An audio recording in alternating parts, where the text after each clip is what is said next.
There was a point in time where my dad had terminal cancer. So I didn't know how to even file an LLC to get started, didn't know how to file my own taxes, Yeah, right? yeah, Didn't know, the first thing about the denim industry, but I knew how to learn. yeah. And I knew, okay, this is my purpose. Made in USA denim jeans. When they sent us home to work from home during COVID, I realized I don't need to wear suit pants with that sport coat, so I'll just go find a good pair of American-made jeans that I can wear that are comfortable on a daily basis. And that's where I really struggled, just finding something that I liked, finding anything that was made in America. I think there are strong parallels between the three tenets we've talked about in the Army: purpose, discipline, and resilience. The application to your job or career or an entrepreneur, but also to yourself, right?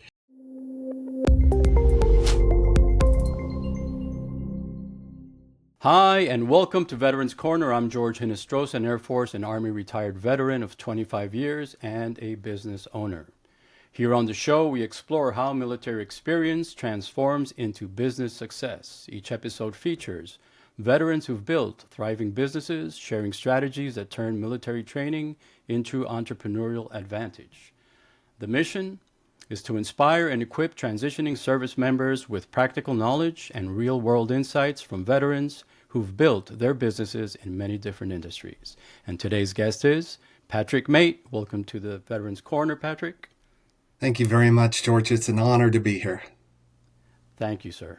So what happens when a decorated Army captain becomes a defense industry executive and then throws it all away to chase the perfect pair of jeans?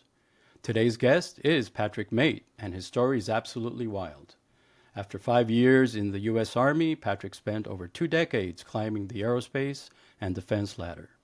13 years at Raytheon Technologies, then VP of Munitions at Day & Zimmerman, a classic American corporate success story.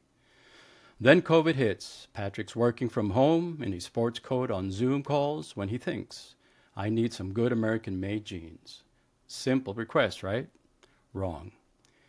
He discovers that of 450 million jeans sold in America, that 3% are actually made here in the good old USA. The ones claiming made in the USA felt more like yoga pants than classic denim. So what does a rational aerospace executive do? He transitioned and enrolls in Denim 101 classes and launches Patriot Jeans Co. But here's the kicker. Patrick didn't just want American-made jeans, he wanted everything American. Denim, stitching, buttons, rivets, even shipping boxes. He convinced a company to ship their button-making machines back from Mexico and Asia just for his operation. The man who once managed multi-million-dollar defense contracts now obsesses over broken twill weaves and 14.75-ounce denim weights. He's stitching jeans in Texas, building customers through LinkedIn, and get this, not taking a salary for 2 years. Again, Patrick, welcome to the show. And I love this whole thing here with coming through all of those corporate ladders. Just share with us a little bit about what was going through your mind before this young man became such an entrepreneurial success.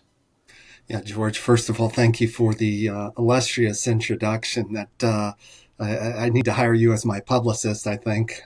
But I grew up in a small town in Ohio by the name of Wapakoneta. Wapakoneta was the hometown of Neil Armstrong, first man on the moon. And so I had an early love for the aerospace and defense and rocketry technology. And growing up in junior high and high school, I knew I wanted to go get some computer skills that seemed to be the next generation of technology and, apply those in the aerospace and defense fields. Okay, wonderful, wonderful. So that was what inspired you. However, what was going through your mind what made you join the Army? What was the did you have family members in the Army, or did you just have, like me, maybe watched Rambo too many times, or That's a great question. My grandfather, maternal grandfather, served in World War II in the Navy, but not a rich lineage of of military service. That being said, I came from a humble upbringing and knew I had to figure out a way to pay for that college education to get those computer skills. And so began to apply to various scholarships and eventually won a 3-year Army ROTC scholarship. And that seemed like a pretty good deal to be able to pay for my education and get to do what I wanted long term anyway. And so won that scholarship, went to school, and through that process, I thought, well, I'd really like to join corporate America and, be on the cutting edge of some technology. And so did everything in my power I could to get into the reserves rather than active duty. And sure enough, Uncle Sam had different plans. And after I graduated and commissioned, straight to active duty and went to basic course and then to my first duty assignment. You said, I want you. Yeah, that's right. Great, great. So, tell us a little about your early, as a young officer. I guess you were an officer, and what was the Army like for you? What was your first impression? How was your we all have good and bad experiences, mostly good, right? But we always have, our little different, everyone comes through a different avenue and approaches in a different way. What was going through your mind when you were in there? And maybe if there were any challenges or any things like that that you may have run into. Sure, certainly. For me overall, it was not just a good experience, not just a great experience, but a life-changing experience as well. Like I said, I preferred to go active, but I am so glad looking back, or I preferred to go reserves, but looking back, I'm so glad that Uncle Sam had different plans for me. First joining the military and going to basic and then to my first duty location, that sense of purpose became ingrained in me, and knowing my long-term azimuth with my team, my platoon, my units, and developing that daily discipline needed in order to achieve that purpose. And there were, tons of successes and yet tons of challenges along the way. And so I think that resilience that was built into me, that I learned sometimes the easy way and sometimes the hard way, about how to improvise, adapt, overcome, and meet challenges and overcome them or relearn them and move on. And so those three things, purpose, discipline, and resilience, I look back and those have become core tenets in my life. And I don't think I'm unique from a veteran perspective. I think whether you're officer or enlisted, and no matter which branch of service you come from, purpose, discipline, and resilience are three things that you can take away and bring to any situation that you're in, whether it's corporate America, whether it's entrepreneurship, or something else. I think those three things really set me up for sustained success in my career. Were there any challenges that you particularly may have faced in the Army, either personal or just maybe deployment wise, or anything that you maybe really impacted you, something that maybe stands out as, wow, I'm glad this happened, or maybe wow, this really changed my life at this point, or was there any pivotal point in your military time? Certainly, there were, several of those moments that helped correct the azimuth and grow me as a person and as a patriot. And so, I did deploy for a peace enforcement operation in Kosovo, and was able to take a unit of about 30 soldiers there and return home successfully. The really cool thing there was that you think that you're away from family and you're out in the field and you're doing the mission every day. And yet that was for that 6.5 month deployment, that was when we saw such a great amount of promotions and reenlistments. And I think, it goes back to being a part of a team with a common purpose, Right. living out those daily disciplines and developing resilience together. that really formulated in my mind, this is what success looks like. And so that Wow. was really helpful. And then progressing on in my career, right after 9/11, I was in the 101st Airborne Division. I was an air defender by trait, Mm. and the 101st was, one of our elite units in Right. all of the armed services, and certainly the Army. And we Yeah. knew it was just a matter of time before our number was called, and it was just, how soon would it be? And so we were all getting ready and for that. And Mm. then when the mission specifics came down in the following spring, Mhm. they didn't need air defense for the Wow. particular mission. And so we Wow. were left behind while, infantry and cav and support and Right. logistics and engineering went forward. And that to me was, there were some people that took offense of, wow, you're saying you don't need me. To me, I chose to look at it through a different perspective, is Right. how do I, you know, how do I reinvent myself? How do I grow from this to Mm. be at a point where they do need me next time? Right. And I do get to go with the team and things like that. And so that perspective I've continued to carry with me Mhm. throughout my career and certainly into this Right. entrepreneurship journey, Right. Yeah. The hurry up and wait, right? right? Yeah. At what point during your military stay in your service did you how were the wheels turning in there? How what were you thinking about your future? Were you married, not married? And how did you start to move towards the maybe it's time for Patrick to next phase, Patrick 2.0. Yeah. So that's a great question. So, after that, I took an assignment on staff for a general officer working directly for him at Redstone Arsenal, Alabama, and great learning experience from the top down. Got Mm-hmm. to see how the aerospace and defense industry supports the military in providing vehicles, equipment, and gear for our soldiers. And so that was great and gave me a whole different perspective on how I could contribute to that end purpose, right? And so naturally began looking at things in sort of timelines, right? I was about 5 years in, and so if I went to the advanced course and then took command, that would probably take me up to about 10 years.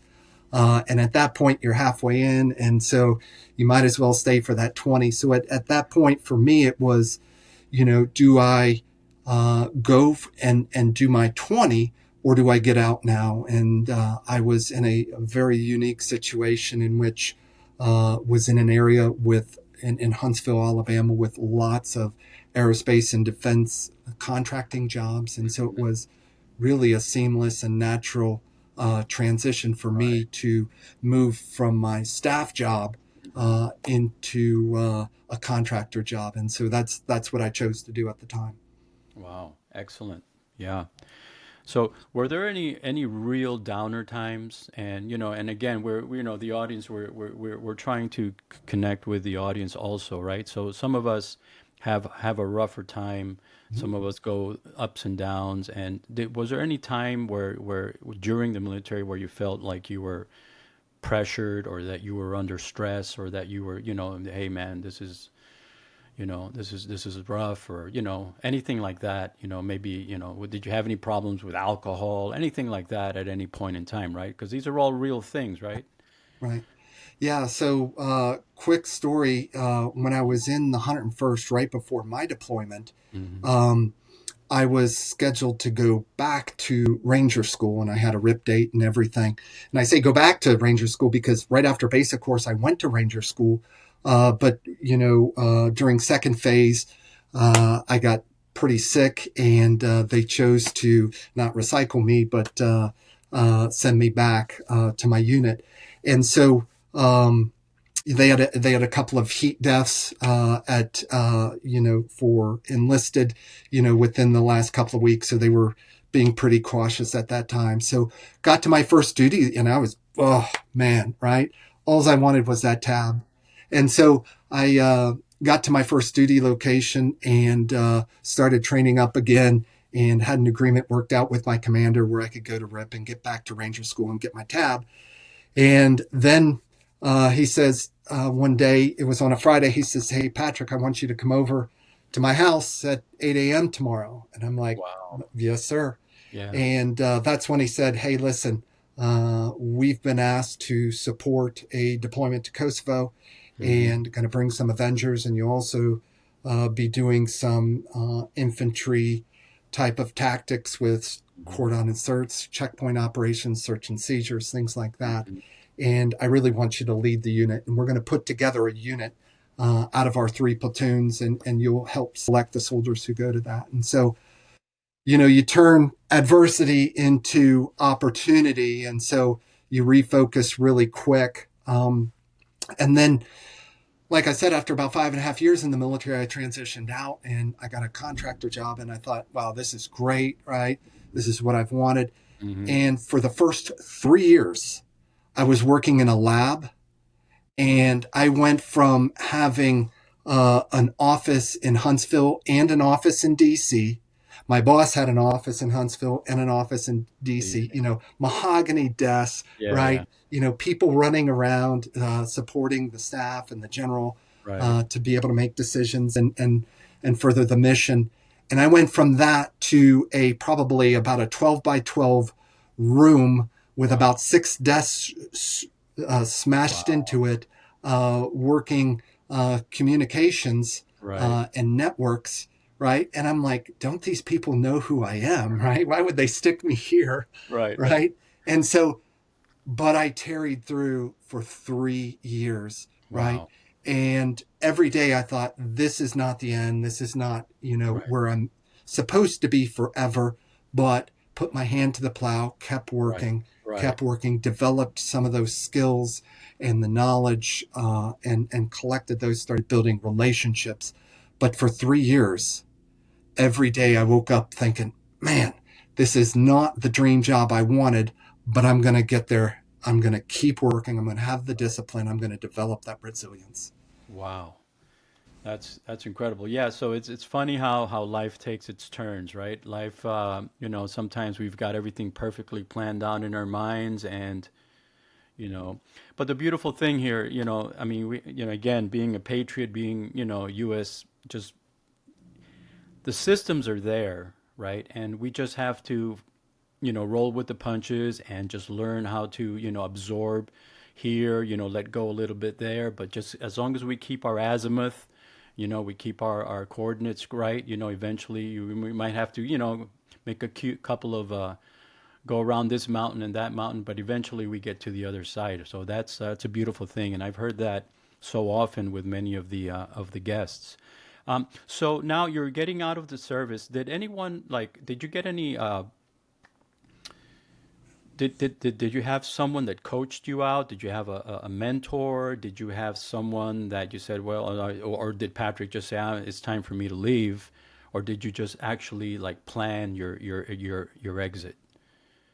I think for me, I had developed quite an extensive network Hmm. with my staff job, Right. and good relationships that people were able Right. to make some phone calls and Hmm. advocate for me. So, Okay. Good. getting that first job was pretty easy. Now, breaking through to the next job, to Yeah. something that I really wanted to do, Mhm. Right. was far more difficult. Now, Right. I will say that one of the things that I learned during that time was, when you don't know what to Hmm. do what you know to do, right? I Hmm. knew I had to keep a roof over my head, food Yep. in my belly, right? Hmm. This was providing a good, solid income and benefits and all those Right. types of things. So, although it wasn't ideal for me, Hmm. I kept doing those things and did it to the best of my ability. Right, right. Yeah, and in retrospect, you actually may look at that and say, wow, that actually, built me up, Right, So ranger mentality, right? You have to see adversity and kind of block it out and just continue on with the mission. right. Wow. So now you're in the corporate world, and so how does Patrick come to the point of, you have this, you're in Raytheon for many years, 13 years, and you're, how at what point did the entrepreneurial spirit or bug, or however we want to call it, when did that start to kick in? Well, I had, for probably the last 5 or 10 years, I've thrown around various ideas in my head, thinking when it's the right time, then I'll Right. look at furthering these ideas a little bit more. And then, sure enough, COVID happens, and during what I'll call the COVID era, there were Yeah. two great enlightenments for me. The first you touched on in the introduction is that typically I'd go to work in a coat and business pants and look the part and be the part, right?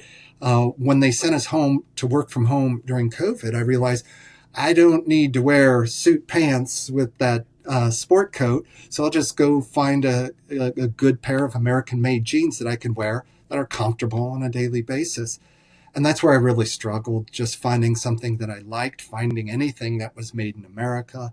Right. And so that idea started taking hold. The other thing I noticed that hit our industry, but hit many other industries, the car industry, the food industry, you name it, but Right. certainly Right. the aerospace and defense industry, is that during COVID, international supply chains ground to a halt. Yeah. Boats were stopped, factories were closed, right? Hmm. And that was a big eye opener for me, is that I realized that if we are solely dependent Hmm. upon international goods to be able to produce products Yeah. here in America, that's might not be the best approach for long-term survival. Right. And so certainly that hit us in the aerospace and defense industry, where our factories had to stop because we weren't able to get pieces and parts on time. Hmm. But certainly that affected the apparel industry as well. And so with those two realizations, I thought, if I'm going to do something, I might as well do it now. There's no perfect timing for this. I had Right. saved up a little bit of money. I said, I'm Right. going to make a go at this and bootstrap this and see what I can do. Right. Right. Wow, that's incredible. So, what did you find maybe some of the challenges, just because a lot of us that have started businesses and have pushed through, what were some of the, like, the, obviously you saved up some money, but there's always the unseen, right? So what are some of those mental gymnastics? Now you're in the boxing ring with the business, right? And now, well, what are some of the lessons learned there? Oh, Because people who ev- decide to start, right, a business, they need to understand that, hey, business is great, but just, there are certain things that you got to prepare yourself for. Sure, sure. And you bring up the boxing ring. The Yeah. famous philosopher goes by the name of Mike Tyson had a great quote. He said, Mike. everybody has a plan until they get punched in the face, right? Right. Well, Exactly. I got punched in the face repeatedly. Yeah. From moving into a brand new industry with no prior knowledge, no prior skill set.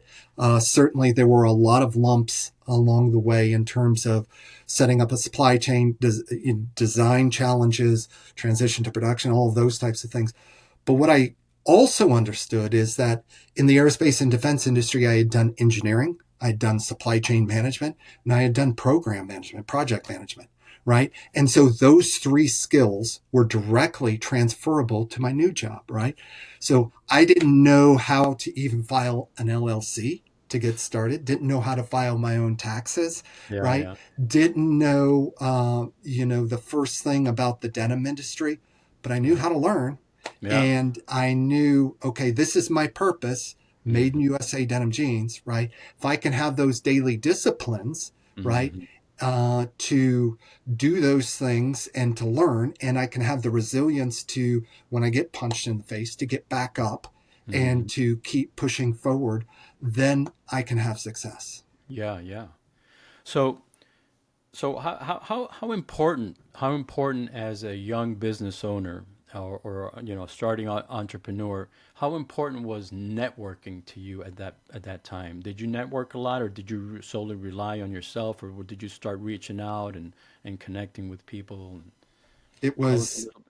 Yeah, it was huge. So I stepped into an industry where I knew nobody, and the flip side of that is nobody knew me, right? Yeah. Nobody knew Right. Patriot Jean Co. And Right. so I'd call different potential suppliers or production houses, Yeah. and when you receive a call from Patrick Mate from Patriot Jean Co., right? Right. Who? Zero visibility, zero knowledge, right? You're not returning that call most Right. likely. And there Yeah. were days and weeks where I would literally call every day, email every day, and get no response. The thing that really helped though is once I started to network and started to build those relationships, then those connections would introduce me to somebody else or make an introduction into one of the suppliers that I was trying to get a hold of, right? And so when somebody else opens the door for you, it becomes so much easier. And so, taking the time to build up those relationships, I flew out Mhm. to North Carolina and spent a week immersed in a what they affectionately call a Denim 101 class Right. to learn how denim is made and manufactured and the cotton Mhm. grown and Right. all the differences. Build up some relationships there, some that I still have to this day.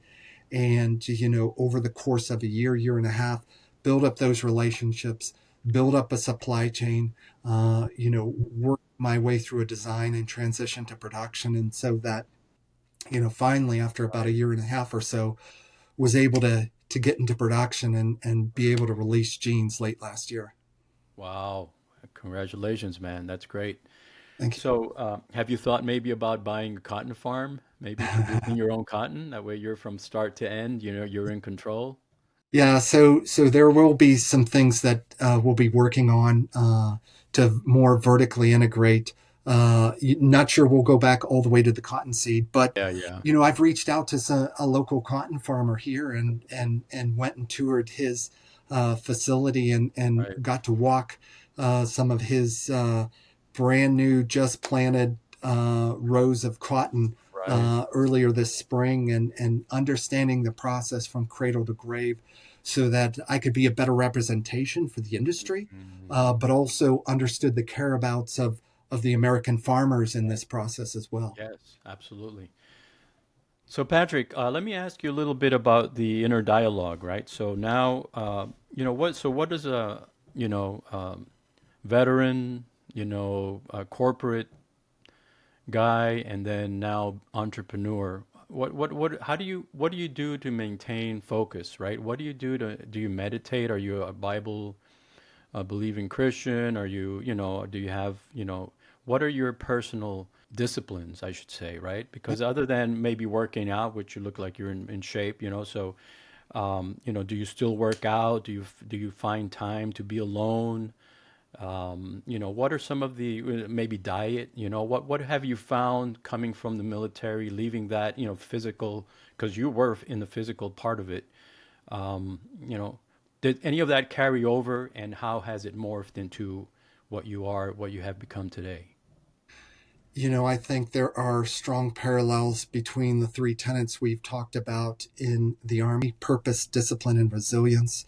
The application to your job or career or an entrepreneur, but also to yourself, right? And, I believe I have a life purpose, and there are certain daily disciplines that I adhere to myself.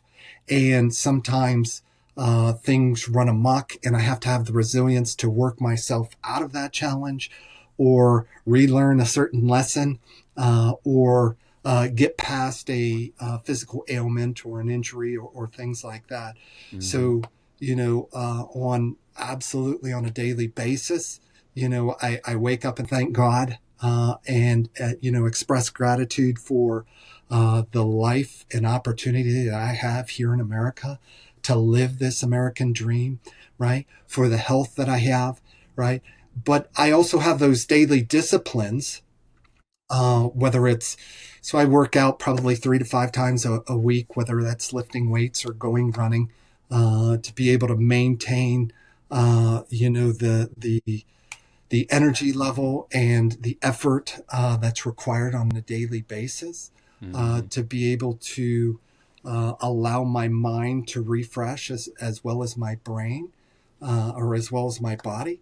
Right. And those daily disciplines lead up to the long term purpose of what I'm here for. And certainly Mhm. there are challenges. I'm getting older and older, and so in the gym I'll tweak my arm, or just wake up Yeah, yeah. weird, right? And all of a sudden I'm like, I can't lift for a week and a half, right? Right, And right, so then I'm back, about 2 months worth of progress, right, right. just to get reset. But you got to have that resilience, right? Of saying, okay, that happened.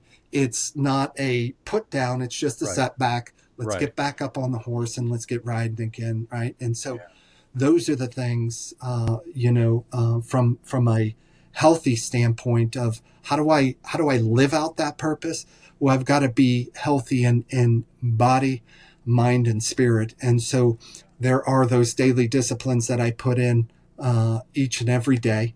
And when I miss it or when I cannot, right, it's having that resilience to pick back up and carry on. Right, right.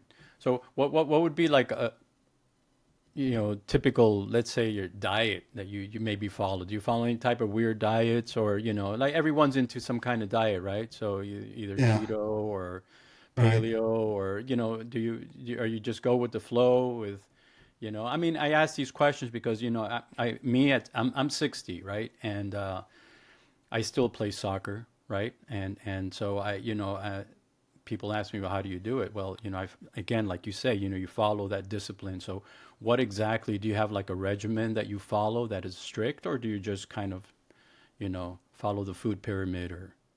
A wise man once told me it doesn't matter what bus you're on if you don't know where you're going, right? And so I don't just wake up and say, well, whatever it feels like. Yeah.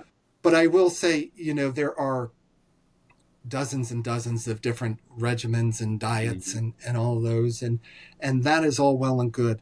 For Hmm. me, individually, you've got to find out what works for For you. Patrick, right? I've got Right. to find out what works for Hmm. me, Right. right? And so there are certain things that I avoid, certain Hmm. things that I do make a Hmm. point of either Right. processing into my body, my mind, or my spirit Right. in order to get the results that I want. Right. And I I would say that for me, when in my diet, Hmm. and it's not a diet, it's my diet, it's what I choose to eat, is Right. I try to go back to how did God provide it to us in the first place. So the Exactly. more original, authentic, earth Nat- grown that Organic. I can get, the better. And that fruits and vegetables are a heavy part of the diet, and Hmm.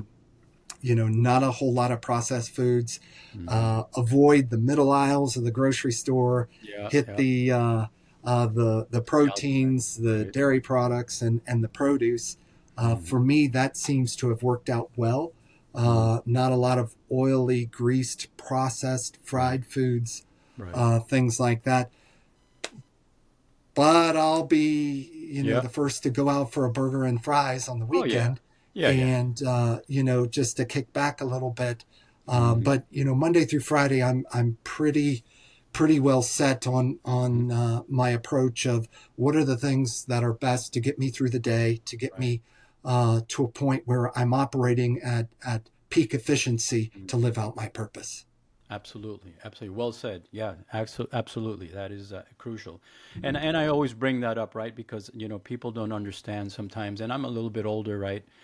Um, I tell you that having being able to sleep well at night, just that alone, is something that will change your life, right? Having a normal sleep, getting up with the sun, the breathing, maybe barefoot out in the backyard if you have a backyard, things like that, a little meditation in the morning, maybe even getting up before work, right? Just having an hour or so just to kind of settle yourself in and focus yourself into what you're going to do.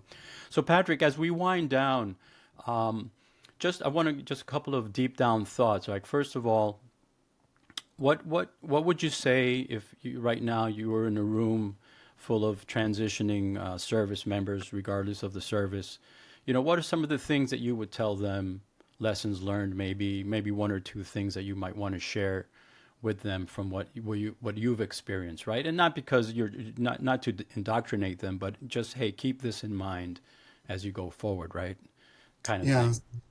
absolutely. And great focused question there, George. I appreciate you asking that. I would say for veterans in general, you've learned some of the same things that I've learned, whether your commitment was 3 years or 30, right? You've learned, Ronald Reagan had a great quote at a Veterans Day event one time. He said, most people live their life wondering what their purpose is. The Hmm. Marines don't have that problem, right? Right, right, And right, right, so right, whether it was spoken about the Marines or right. soldiers or airmen Yeah. or anybody else in the There. armed services, right? We had a purpose, right? Hmm. And we were able to develop daily disciplines that led to healthy habits. And Hmm. those healthy habits became our character or our work culture, right? Hmm. And so, and then you have to have the resilience when things don't go according to plan. Right. How do I get past that, right? And so that purpose, that discipline, that resilience, Hmm. that is what you've been fashioned with. That is what's been grown in you as a result of your service. You can take that anywhere. You can take that to corporate America. You can take that on an entrepreneurship journey. You can take that for your personal life with your family, right? That purpose, discipline, and resilience. And so those are some of the things. And when you hit a rough spot, and oftentimes I'll talk to veterans and, you know, the first job out of the military isn't exactly perfect, right? Isn't exactly right. And the percentage of veterans who quit or move on after their first job after the service is much higher than college graduates or anybody else, right? But Right. that's okay, Yeah. right?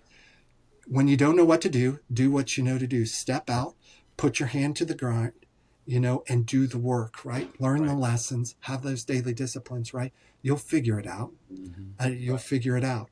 And Yeah. so that's what happened with me. For Yeah. me, it took longer than a year. It took 3 years of grinding Yeah. in something that I didn't terribly like that much, Right. but it certainly developed disciplines and Hmm. resilience so that I could effectively live out my purpose. So don't Great. get discouraged, Right. right? Right. Don't get discouraged. You can do it. Right. Thank you so much for that, Pat. Um, so just in ending here, so I again, we have a lot of things in common. And again, we wish that all the veterans and transitioning service members that may be listening to this, that don't be afraid to reach out to us. Okay, this podcast is not for money making. It's for reaching out to veterans that need help, right? If you feel like, and again, if you're thinking about going into any type of business and one of the guests inspires you, don't be afraid to reach out to them, right? We as veterans need to stick together.